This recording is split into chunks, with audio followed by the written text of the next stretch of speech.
क्रांतिदर्शी योग ऋषि वेद मूर्ति तपोनिष्ठ पंडित श्री राम शर्मा आचार्य एवं परम वंदनीय माता भगवती देवी शर्मा द्वारा भाष्यकृत 108 प्रमुख उपनिषदों के अंतर्गत ज्ञानखंड में बृहदारण्यक उपनिषद का स्वाध्याय करेंगे। एकादशम ब्राह्मणम। एकादश ब्राह्मण के प्रथम मंत्र में उपनिषद के ऋषि लिखते हैं, रोगग्रस्त व्यक्ति को जो ताप क्लेश होता है यह निश्चित रूप से परम तप है। जो इस प्रकार श्रेष्ठ चिंतन करता है वह परम सत्य लोक को अपने वश में कर लेता है। मृत अवस्था को प्राप्त व्यक्ति को जो लोग जंगल अर्थात शमशान की ओर ले जाते हैं यह भी श्रेष्ठ तप है। जो इस प्रकार से जानता है वह भी परम सत्य लोक को जीत लेता है।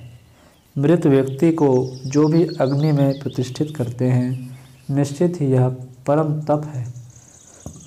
जो इस तरह से जान लेता है वह श्रेष्ठ लोक को अपने वश में कर लेता है। अब हम सभी द्वादश ब्राह्मणम का स्वाध्याय करेंगे। द्वादशम ब्राह्मणम। द्वादश ब्राह्मण के प्रथम मंत्र में उपनिषद के ऋषि लिखते हैं, प्रातृद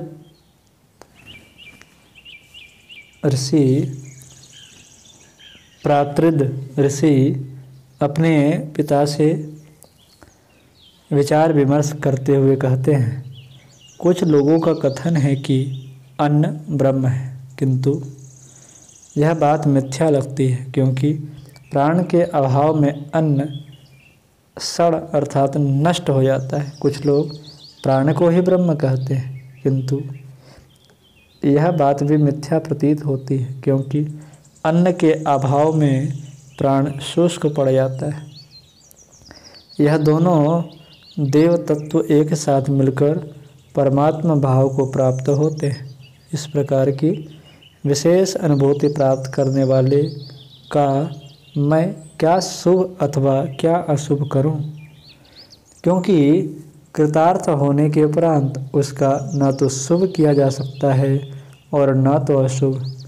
तत्पश्चात उसके पिता ने रोकते हुए इस प्रकार कहा, हे प्रातृद, ऐसा मत कहो।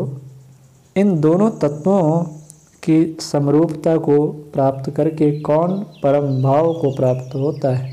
अतः उस अर्थात प्रातृद के पिता ने वी इस प्रकार कहा, वी यही अन्न रूप है।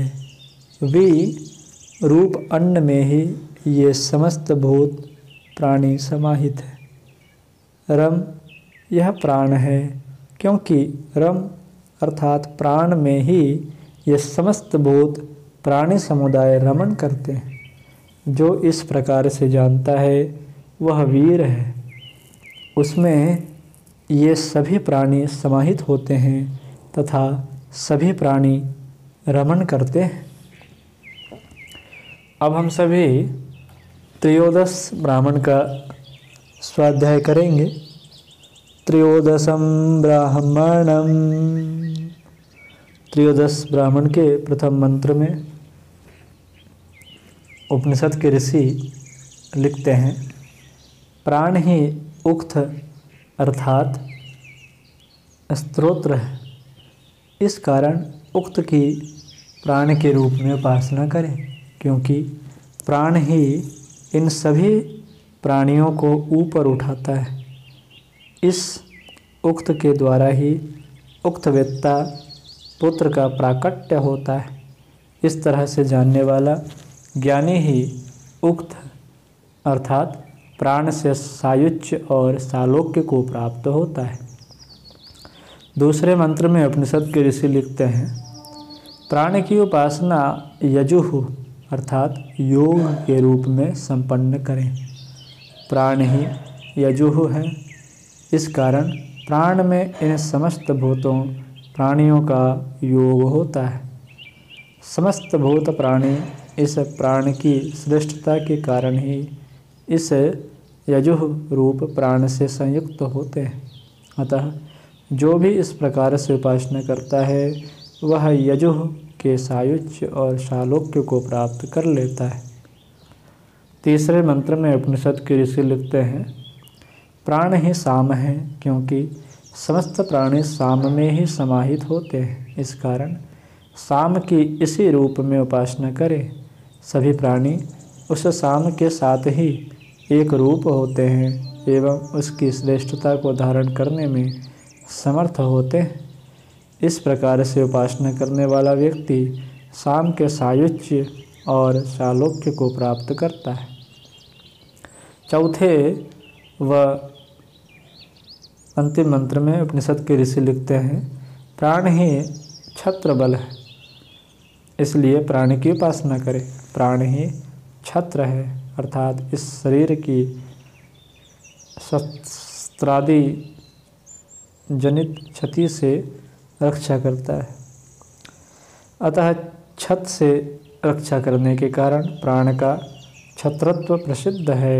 अन्य किसी से त्राण अर्थात रक्षा न पाने वाले छत्र अर्थात प्राण को प्राप्त करता है। जो भी व्यक्ति इस तरह जानता है वह छत्र के सायुज्य और सालोक्य को प्राप्त कर लेता है। आज की कक्षा में इतना ही। अगली चर्चा हम लोग अगली कक्षाओं में करेंगे।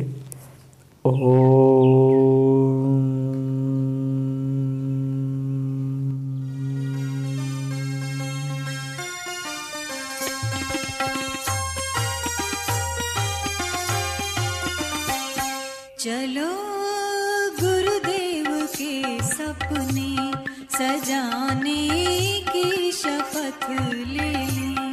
चलो गुरुदेव के सपने सजाने की